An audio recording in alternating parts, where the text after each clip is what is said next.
The champ has arrived home, and he is still the champ. Stipe Miocic wins on Saturday night, Sunday morning, whenever it took place, but it was great.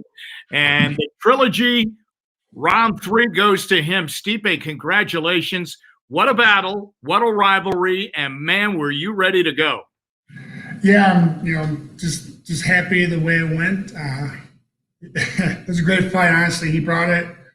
I didn't expect anything less from him. He's an amazing competitor. Yeah, it was awesome. So the belt is here. It remains in Cleveland. It's right behind you, isn't it? There it is. All right.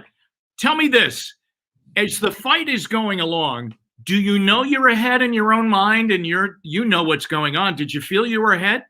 I felt confident. I did, but you just honestly you just can't let go to the judges. So it still makes you nervous because you never know what the judges are thinking. Because it was a close fight, there's no question. But I felt I was ahead.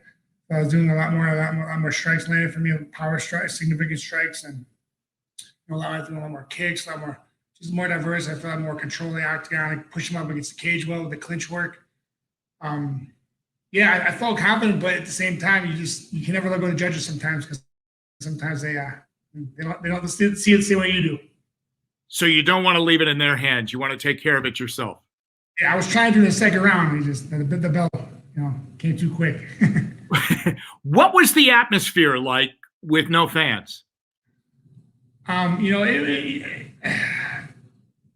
said it wasn't going to be weird. I'm good with it, but it was actually kind of awkward because there's just, you're walking out and there's just really, I don't know, just you walk out to a cage with no fans, and I love the fans. I love the fans being there because they are what makes the sport better. That's why it's a fast and growing sport.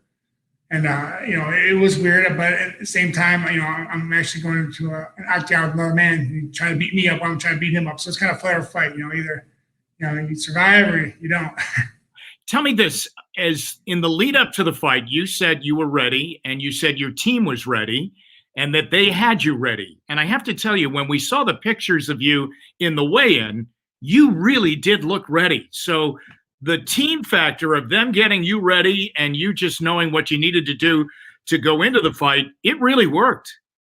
Yeah. If it wasn't for them, I wouldn't be here. It's not me winning that fight. It's us winning that fight. It's a team effort. Started with my coaches, my teammates, and also, at home with my family, especially my wife. My wife was an absolute animal, helping me out with everything, cooking for me, making sure I'm doing everything right, making sure I'm sleeping when I needed to sleep. She felt like a child at times. Which, listen, we're here for business, but it was amazing. I'm very lucky to have my wife, because if it wasn't for her, I don't think I would have gotten a lot of things done. When it's announced that you've won it, what did it feel like? I mean, it has to be a tremendous feeling that you've had before, but now you've been challenged again. You come back, you maintain the title. What does that feel like when it's all paid off? Relief. It's been almost 3 years. We've been going back and forth fighting, and just with everything happening, and it's been a while. And just relief. Just happy that it's done. We move on, and just I wish him nothing but best. Say he's going to retire after this fight. Wish him nothing but the best. Him and his family, his wife have a baby on the way. And God bless him with that. He's amazing. Like I always say, he's an amazing ambassador of sport, man. Does a lot for the sport. He's a great commentator. He does a lot. Boy, that's tremendous to hear, the respect that the two of you have. Will this go down, this Cormier-Miocic rivalry, will it go down as one of the great rivalries in the sport? Yeah, I think you have to put it there. It was a great rivalry, man. He won the first one, I won the second one. We had a rubber match, and I think we put on a good show this past Saturday night. I think we put on a good show for everyone. You're a great champion. You're great for the sport. You're the guy that punches the clock every day and goes in and does the work. And sometimes without all the flamboyance that some of the people in sport, not just your sport, but any sport, how they kind of portray themselves. You're the guy that goes in and just put your nose to the grindstone. That's the mark of a great champion. How does that make you feel?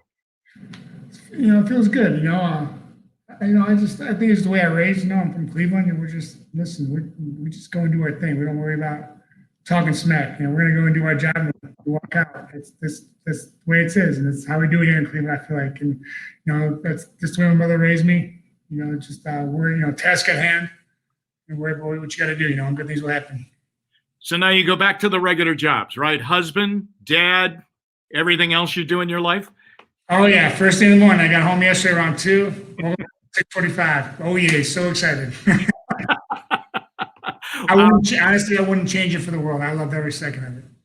No, that's great. How do you come down from a fight like that is so built up, and it's such a top of the card bout with a lot of people looking in, with so much riding on it, and then you win it, but then there's that point where you got to come down a little bit. How long does that take?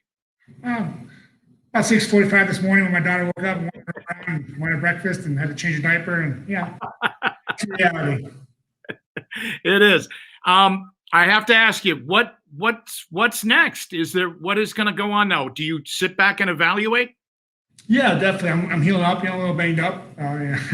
It was a good 25 minutes of, I wish I was doing more of all the punishment, but he was giving some too. So a little beat up, my legs a little sore, a few nicks and bruises here and there. I'm just going to heal up. Got a few checkups here in about a week or so. And talk to UFC and see what they want, see what they're thinking. And right now, I'm just going to enjoy the week. It's my birthday on Wednesday. My wife's on Saturday, so we're just going to just live life and have fun.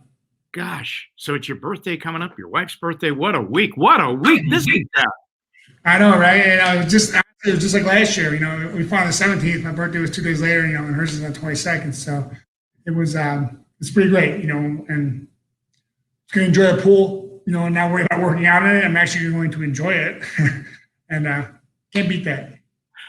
When you say you'll wait and talk to what the UFC wants, is that as far as the future and who they would want to put in there against you again?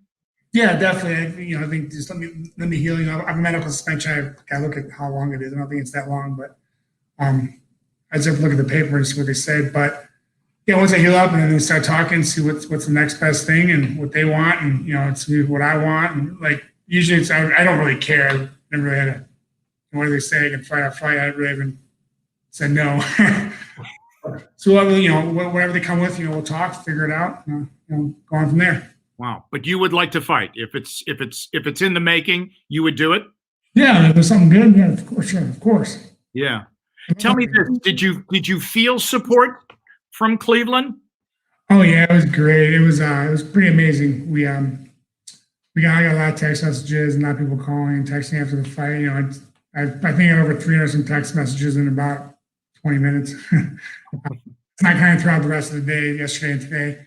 And we actually have a man named Al Sangro. There used to be a restaurant. I don't know if you remember Del Sangro's that was in Cleveland. Yeah.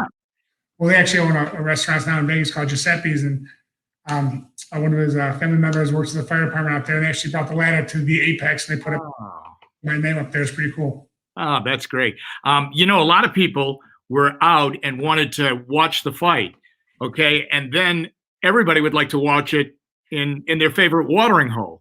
But with the restrictions now of nothing after 10 o'clock, people were really kind of frantically trying to, find a way to watch the fight and really enjoy it in the right atmosphere. Yeah, no, definitely. I've got a lot of text messages. Everyone sending me pictures at their house. There's a ton of people at everyone's houses, and I'm like, hey, that's not social distancing. What's going on? It's honestly just, it's why I love the city so much. Just so much support. There's text messages where I've gotten from people who I've never talked. I haven't talked to in years. Yeah. Man, congrats! So happy for you, and it's great to see. Even though I don't talk to them as much or anymore, they still contact me and wish me the best.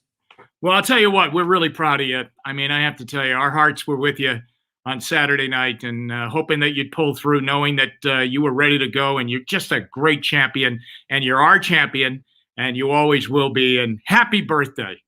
Thank you, I appreciate it. Thanks for having me on, and just happy it went the way it did, and you're happy.